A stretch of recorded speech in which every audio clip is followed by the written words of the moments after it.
मांदर बाजे ढोल बजे गूंजे जंगल धाम, आदिवासी जन जन बोले धरती हमारी शान। जल जंगल यौ धरती माई यही हमर पहचान, विश्व आदिवासी दिवस मनाबो होहा, राखब अपन सम्मान। के खुशबू महके रे साल के डार हिलाए, पूर्वज मन के सीख ल लेकर नई बिहान बनाए। नाचा गाना रीति रिवाज संग संग चलते जान, विश्व आदिवासी दिवस मनाबो राखब बन सम्मान। मांदर बाजे ढोल बजे गूंजे जंगल धाम, आदिवासी जन जन बोले धरती हमारी शान।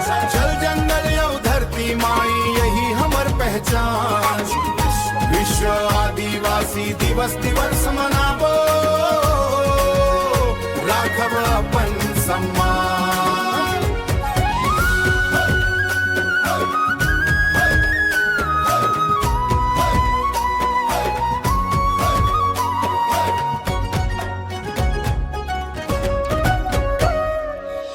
कमान सिर्फ निशानी हिम्मत हमर प्राण, मेहनत करके जीवन सजाथन धरती हमर मान।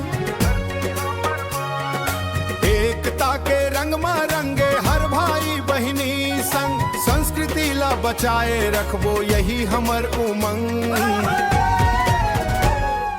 मानंदर के थाप मनाचबो खुशी भर देगा, अपन बोली अपन संस्कृति रहे सदा चिरठाव। आदिवासी होवे हमर दुनिया जाने आज, जल जंगल यौ